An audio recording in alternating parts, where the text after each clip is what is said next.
and welcome to another night of frank conversation here on Hard Copy.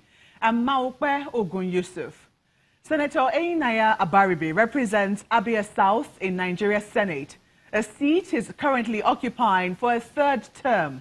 He's also no stranger to controversy, as he's just been recently released from the custody of the Department of State Services and is still on administrative bail. Well, tonight we speak exclusively with him on his ordeal, which may be an ongoing concern, his alleged links with the proscribed group, the indigenous people of Biafra, IPOB, the current politics of the 8th Senate, and a little more. Senator Abaribe, welcome to Hard Copy. Very glad to be here. I hope you're also preparing for yours. I hear Justice Abanks. That's over now. I mean, Justice Abanks has exonerated me. I had nothing to do with the matter for which I was invited. So you don't know what it looks like but when you've been dragged in for something you don't know. It's good to see you out of DSS custody, though. Thank you. Well, you have narrated your ordeal on your recent arrest to your colleagues, and you did not give details, though. I mean, you spoke broadly on it and said that they were curious and you just wanted to talk to them a little about it. You talked about when you were arrested and gave a hint at the reason why you were picked up. You said you only knew about that when a search warrant was issued for your house. Is that right? Yes. And eventually, I mean, you spent a number of days in DSS custody, I think about 5 days or so. Mm-hmm. How were you treated? I was treated nicely.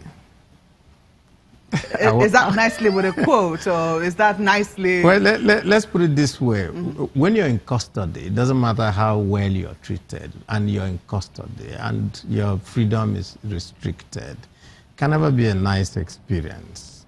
But I would say that they treated me with courtesy.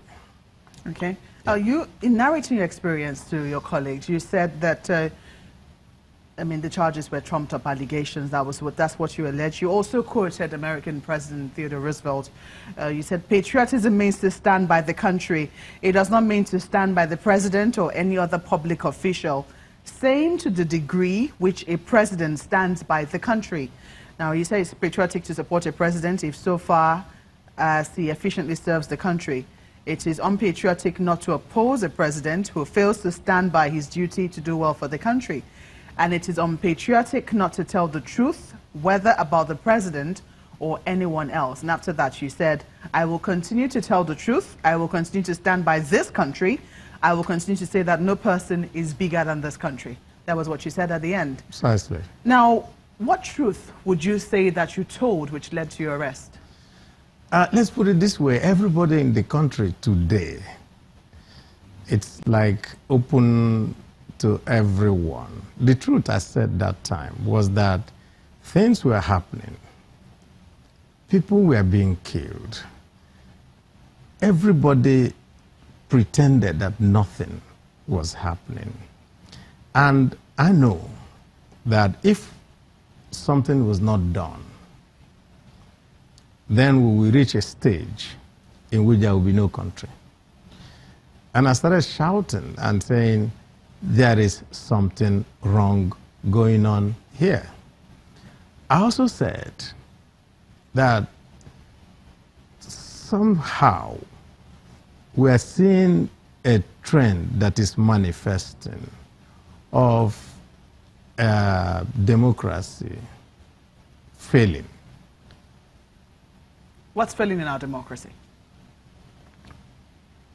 One of the key tenets of democracy is your freedom and my freedom.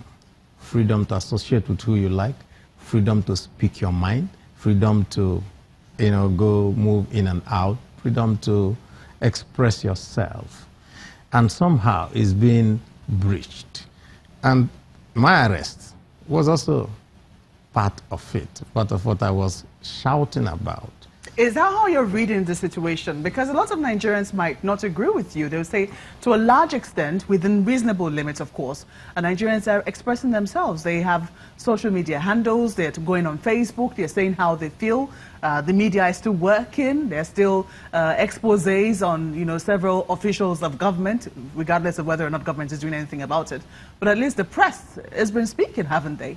No, they have now been doing self-censorship. Most of what you see as exposés now come from the social media. You're not seeing it from the, I would say, mainstream press. What happens is that when it becomes a big scandal in the social media, the mainstream press picks it up. That's what they're supposed to do ab initio. What I'm saying in effect, actually, is that if you don't stop a trend, there will be a creeping annexation of, rights, powers, all that. And before you know it, you have a full-blown tyranny in your hands. Mm-hmm. What patriotic people do is when you see a trend emanating, you come out and say, hey, there's something going on here, there's something wrong here. It is time for us to say no to this.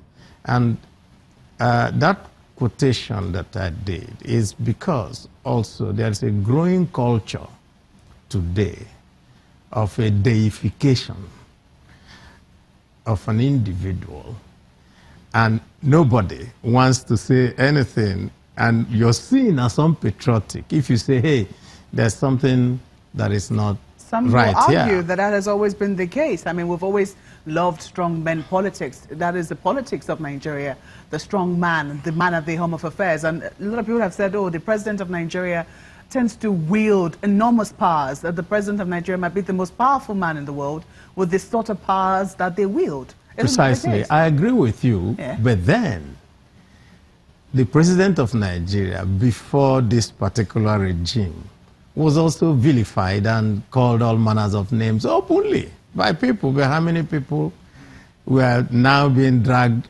back and forth because of that? How many times a speaker of the House openly defied his party, moved to another party, nobody blocked his house, nobody charged him for armed robbery, nobody tried to drag him through all manners of, trumped-up charges of corruption and all that. It wasn't as if the speaker, too, found it easy. I mean, we remember he may not, I'm sure he may not have found it easy, but not to the extent, not to the extent of what we are seeing. Mm. And what we are seeing today is what? Is that at every point, when people are looking at what the people at the top are doing, everybody all the way down now starts to act in such ways. That's why you were summoned for something that you didn't know. Isn't it dangerous?